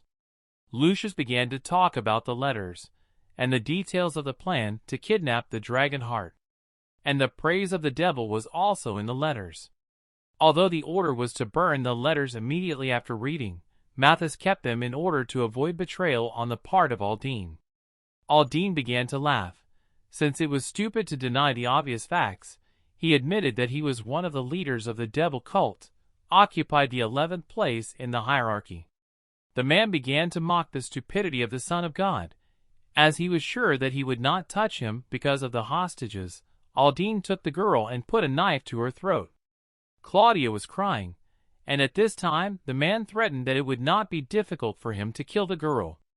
Aldine told about his ability, and showed an insect that was intended for Lucius. It was an insect princess, who was supposed to brainwash the guy. Aldine told the conditions: the insect is eaten by a girl, a child, or Lucius himself, and began to keep a report from 3. I didn't get time to think about the answer. The guy shouted that he would eat the insect himself. The enemy smiled and tried to feed the insect to the beloved guy. Ned appeared behind him, who punctured the antagonist's chest with an accurate sword blow. He didn't understand how it happened, since detection magic was applied all over the floor. It was the effect of the mist bracelet that allowed you to hide. The red-haired man tore the left part of the opponent's body with a movement of the sword, took the girl in his arms, and began to fight off the Iron Knight. The blows were very powerful, since he was one of the 10 strongest warriors of the continent. The golden light destroyed the wall of the building where the enemies were, and the knight covered Aldine with his body. Ned hurried to leave the building. On his way he met another enemy, whom he defeated with a well-aimed blow to the jaw. The man survived, and thought about how it could happen that not only Lucius, but also the red-haired one survived, so he also took the side of the enemy. He ordered Castor to detain people while he escaped. Lucius asked why the guy Aoshel alone, but he only said that he alone would be enough. He was the 20th in the hierarchy of the demon cult. People came to visit the temple, but they were forbidden to pass, because according to the guards, knights are training there. The temple was smoking, which was noticed even by the miners, to whom the hero had once lain. The nun also watched the strange events in the temple, and realized that this could not be a workout. The girl was also haunted by Jeffers' words before he left for the raid. He warned the girl that it would be dangerous in the temple, and she should sit out in the slave zone. In the temple itself, a crowd of distraught people attacked the healer girl and the second head of the squad. The guy used his shield of petrification to stop the advancing people, and the girl also used slowing down and hanging charms. Later, the magic of the obsidian bracelet followed, which increased the recharge of people's skills. The guy knew that he could not kill these people, since they were full of maggots. They successfully neutralized opponents without killing them. At the same time, Lucius and the knight clashed in a fierce battle. The Son of God was superior to the opponent, who was angered by this. If a sword collides with a spear in battle, then the second one has the main advantage. Due to the fact that the radius of the spear is much larger than that of the sword, the swordsman simply will not be able to approach to strike. Although the knight was a master of the sword, that is, he could release the energy of the sword at a long distance, and he could dodge the spear and pass the distance. The knight found a gap in the angel's defense, but it turned out that it was a trap, and he stepped back. The boy was wearing a mirrored chain mail, which reflects 50% of the damage received. The blonde started talking under the barrage of his slim spear strikes. He was talking about why his opponent is in the top 10 strongest and continued to strike. The Holy Son, as a sacred being, cannot be on the list of people, which is why he is not there. After these words, the guy struck an incredibly strong blow of light, from which the enemy was nailed to the ground.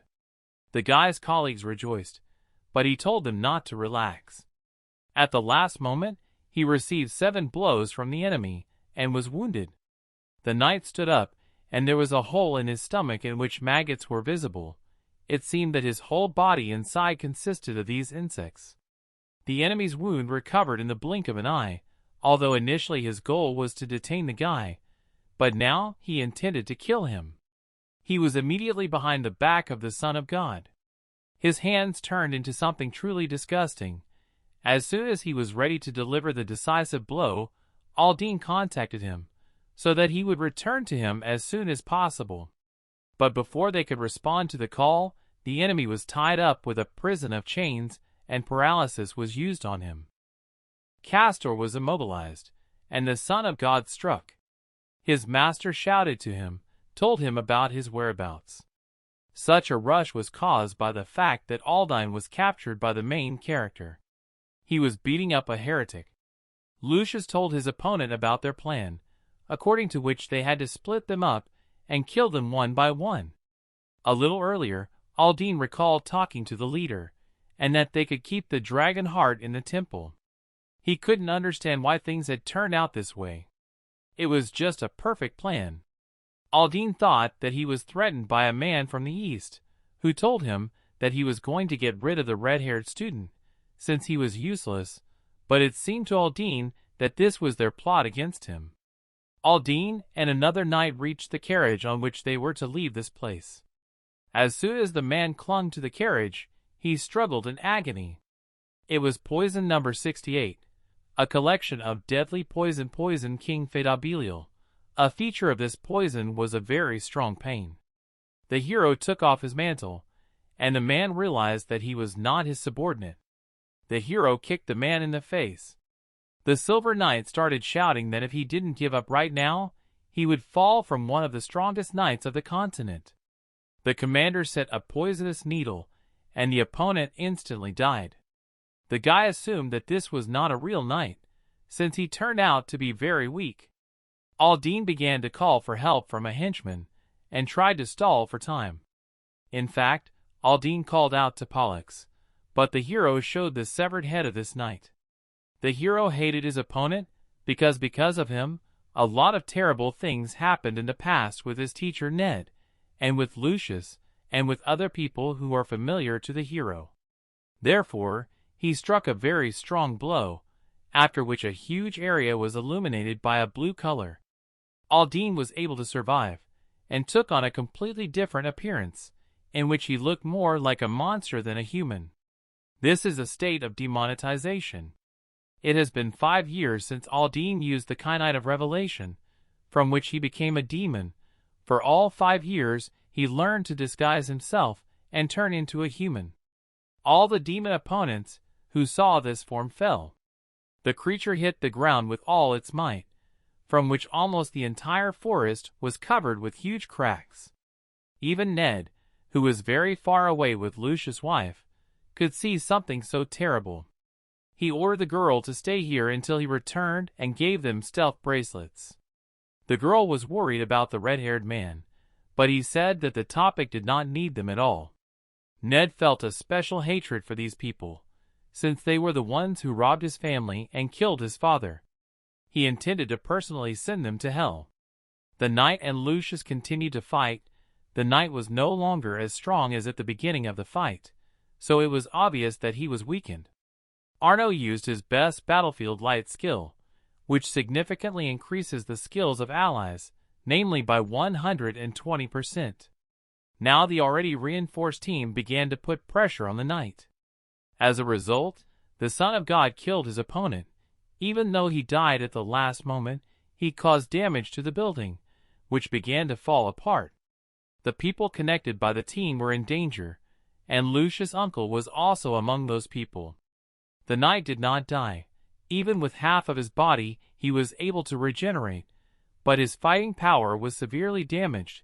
He ran to his master. The knight was so devoted to Aldine, only because at the right moment he gave him and his brother hope and meaning to live. The knight was again unexpectedly cut, only this time vertically. It was Ned who did it with one strong attack.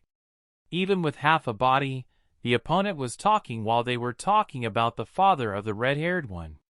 The knight recovered and said that he did not remember this, since he had killed hundreds of people all the time. The knight perceived the red-haired man as a serious opponent because of the secrecy of the second. But I started to keep a report from 10 so that he would give way. The red-haired man smiled and took out a sword belonging to the brother of that knight. He was angry and asked where he got it from. The red-haired man offered a bet. If the opponent wins, he will tell everything.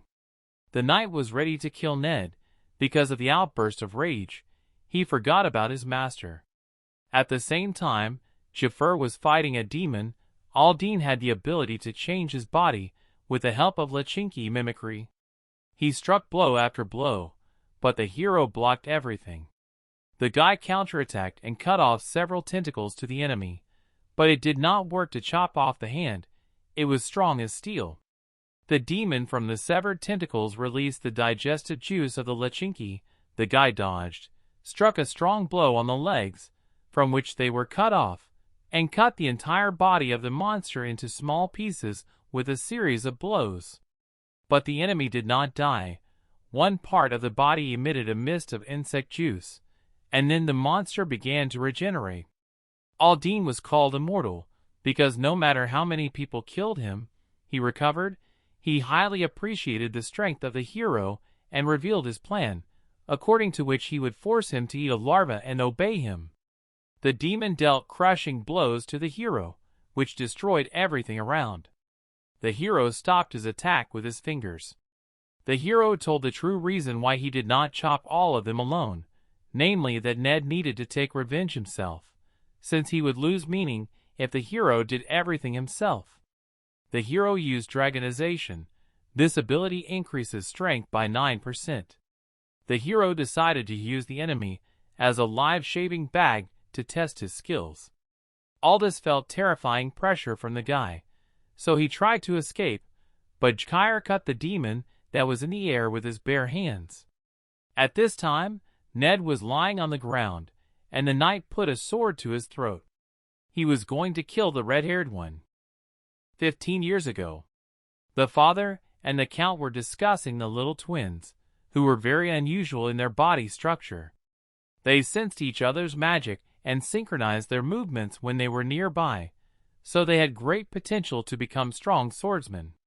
Thanks to the passions of the twins' father, Count Hugo, Castor and Pollux were able to become knights with promising talents.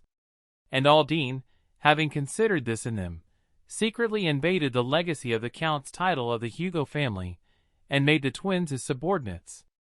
After that, he gave them sun and moon swords resonating from each other to maximize their accumulated abilities. A technique with a bad reputation, complemented by the swords of the sun and moon. Eclipse is a storm of blades, flawlessly dealing with the enemy. This namesake exceeded the limits of speed and strength. The hero told all this to his partners before the raid on Aldine. They should have known that if the brothers are together, they are almost impossible to defeat. The red-haired man calculated the enemy's attacks and was able to strike. The knight recoiled. Although Aldine's voice sounded in his head, he did not pay attention to it. Since the red-haired man killed his brother before the eyes of the guy, there was only revenge for relatives. The knight fiercely struck at Ned, who somehow repelled them. The red-haired man and the knight fought on equal terms, receiving the same injuries. But at one point one of the brothers was able to cut the red-haired one, but it was only his shadow. The real body appeared behind the knight's back and used the palm of thunder. The enemy should have been paralyzed. Ned swung to deliver a decisive blow, but the enemy was able to block him. The guy's sword is stuck to the enemy's sword, since the sword of the sun and the moon are attracted to each other. The chest of the red-haired man was pierced by the opponent's hand. He pointed the sword at the guy's throat. It would seem that this is the end, but Ned, remembering his father, hits the blade, from which he was thrown away, and takes the opponent by the face. Ned used lightning, and the man's eyes were damaged. Unable to see the opponent, the guy's enemy fell from a single blow, which cut the enemy in two. Since the knight could recover, Ned used a lightning bolt and finished off the martyr. The squad leaders were able to save people from the wreckage by simply destroying them.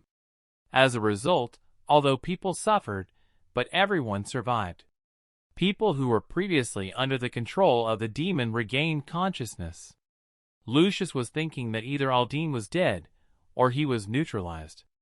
A hero appeared behind the back of the Son of God, who helped the wounded Ned to walk. Thus Aldine's plan was defeated. For several days, no one could even think about resting. Some treated the wounded, others caught the remaining minions of the devil. There was a lot to do. Lucius' uncle says that Aldine's ability was really scary. He had to lie for several days from internal injuries, but now he is better. Uncle wanted to thank Jeff and Ned, as they had done a great job. The hero said that they did what they had to do. The guy also presented a gift to his uncle in honor of his recovery. It was Mimra's birdcage. In this cage was Aldine's head, as the effect of the cage did not allow him to use magic. Uncle got nervous, because in his opinion it was dangerous, but the hero reassured him that the man's gum was destroyed and Aldine lost the ability. Ned was very pleased with the work done. From Aldine's head, it turned out to get a lot of information that was passed to my uncle. The terrifying plans of the cult were promoted by the Eastern Alliance. In the Kingdom of Kan, which occupies half of the continent of Aslan, there are two forces. Western Union and Eastern Union. Initially, they were equal, but due to the appearance of the Queen and the Holy Son, the balance was broken. Jeffers said that the Eastern Alliance is still in decline. Because of the huge difference in strength, even among the aristocrats, the followers of the devil cult began to appear. The dragons began to destroy the Western territories. All that had to be done to prevent the development of the devil sect was to destroy the dragons. Uncle was angry, because the idea of killing a dragon is absurd in itself, and that two people can handle it is quite something out of a series of fiction. Lucius was upset because Jeffer did not want to take him, but the guy explained his position by saying that without the saint, rats from the demonic sect would begin to enter the temple again, and as a result, the threat of the capture of the temple by demons would again take place. Lucius appointed Jeffer and Ned to the position of senior holy knights. Also, in gratitude for all their help, they will be given a reward. Now the hero and the red-haired one could move freely around the temple, as well as the saint would allocate them half of the money from the offerings. From a seemingly so generous offer, the heroes were forced to refuse, because of their unwillingness to become subordinates of the heroine. Suddenly, from the cage where Aldine's head was uttering a voice, that person claimed that due to the fact that Aldine's life force began to fall, he connected to his body. An unknown creature asked if they were the heroes who caught Aldine. Lucius asked who he was. The head broke out of the cage and ordered them to bow their heads. The creature that moved into Aldine's head was the head of the demonic cult himself. Everyone was just in shock. The head started talking to the hero. One glance was enough for her to determine that the guy owned a dragon heart. The hero began thinking about why the head of the cult showed up so early, since he was supposed to appear a few years later. He should not have appeared during this period. Ned and Lucius stood in front of the hero and said they would detain him until the guy could escape. The fact that the demon was able to destroy the cage already meant that he was at least at the level of an archmage. The guys hit the head from both sides. Their plan was to destroy the intermediary, after which the demon had to disappear. But it was not there. The guys were instantly covered by the opponent's spell, which had a purple shape. It was an ancient dragon shadow skill that completely blocked magic and greatly weakened physical performance. The demon ordered the guys to retreat. The demon expected to see traces of one woman, but in the end it turned out that she was not involved in this, and he saw no reason to stay there anymore. A huge number of proclamations were thrown at everyone, but the hero used the Sword of Light and deactivated them. Even the demon was shocked by what was happening. The hero was thinking about his limit. He will not be able to deal with it now. At most destroy Aldine's head, and then with great losses. The hero remembered the moment of his death, and how he was reborn. He realized that the devil would not want to kill him in such an unfair way, so the cult leader came here because of his own desires. The head of the cult was telling the hero about his skills, but he offered to play a game in which a coin is thrown, and they ask each other a question. If the hero wins, he will reveal the true face of the head of the demon cult. The demon was surprised, and in principle like the others who heard these words. The demon had a skill capable of detecting lies, and he showed him that Jeffer really knows about his true appearance. The hero warned the enemy that he would not do anything, as he might be able to kill his comrades, but the guy himself will be able to escape and make a real hell for the enemy. As a result, the hero tossed a coin, the demon chose tails, and the commander chose an eagle. Jeffer's comrades could see how the coin was falling and determine the side that would win. The demon could do the same. They noticed that tails fell out, and Ned could not believe that the hero relied on luck. In fact, the side that will be visible after the hero raises his hand will win, so demonic energy and Jeffera began a confrontation for the right side. As a result, the guy cut the coin into two parts with different values, so it was a draw. The head of the cult retreated. Ned told everything that happened there to the girl, so she asked what happened to the bet, but they decided to postpone it. Fight another time. The demon put a promise curse on the hero. If the guy breaks it, he will lose one of his 5 senses. They tried to remove the curse with the help of the resources of the temple, but it did not work out for them. So Jeffer could not reveal the true face of the head of the cult until the second round. At the same time, the head of the cult was surprised, as he was sure that Jeffer would break his promise, but he kept his word and did not say about his true identity. The demon turned out to be a guy who approached the girl and handed her flowers. Her name was Altair. She was the princess of the Altair kingdom, and the demon was her brother, the first prince of the kingdom of Cayenne, the youngest cardinal of the Temple of Light, Polaris Albert Cayenne. Lucius was lying in bed with his sleeping lover and thinking about the demon they were going to face. Jeffer told about his abilities, and the guy understood that the enemy is practically invulnerable. At the same time, Ned was thinking about the place he should take revenge on the teacher and a lot of other people involved in his misfortune. The guy also became deeply devoted to Jeffer, since he was his savior and the person who gave him the opportunity to take revenge. The hero of Meditarev was thinking about why the head of the cult appeared now. No one changes so easily, neither man, nor demon, nor God. Every effect is preceded by a cause. If other actions are performed, this means that someone who knows the future has changed history. The head of the cult remained in the shadows after the transfer of the plan of the apocalypse to the 12 apostles, so his historical role remained the same. When he attacked Ned and Lucius, he did not provide a threat. It was as if he had shooed the flies away from him. The hero could not come to a final decision of his thoughts. He used an improved silver key that he received from an angel who gave something to the hero. The hero found himself in a beautiful place where he was met by an angel. He asked if this place was connected with the silver key and received an affirmative answer. The girl greeted the guy. The guy didn't know that angels could also give skills, but this was an exception.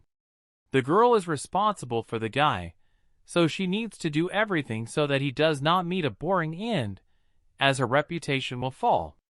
Angel teleported the hero and herself to the table for a conversation. The girl started talking about awards and rules.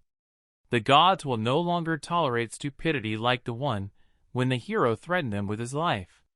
Now if the hero tries to repeat this trick, his skills will be taken away from him and transferred to his enemies. The guy hurried the girl so that she would soon tell about the awards. She said that the first reward the hero received was access to the holy sword. The girl told the guy that if he did the gods' errand, they would reward him with skills. The guy and Ned left the temple. It was inconvenient for Lucius, although for the plan, to send the guys through the back exit. But Jeffer calmed him down. The hero wore a mist bracelet that could make him invisible. Lucius' girlfriend gave the heroes food and wished them good luck, and the Son of God himself wished them good luck. The spirit of the princess feels that Jeffer is leaving. The spirit of her lover is calling her, and they go to the spirit world together. Lucius sent a letter to the princess, who is the demon's sister. He congratulated her on her birthday and apologized for not being able to attend the celebration. As an apology, the guy sent the girl a gift. The girl saw a vampire who was beating people. She thought that he was her gift. Lindell Castle, this is Altair territory, which she received along with the title of Archduchess when she was only 16. The guy at the entrance delivered Lucius' letter, and the guards let him in. Ned doubted that the girl would be able to help in hunting dragons. The hero asked if Ned knew her. But he did not know. He only saw her once at a reception in the royal castle. A knife fell from the sky. It covered the dialogue of friends. They were told that these are the favorites of the princess. Princess Altair Justina Cayenne. Beautiful, noble, and talented.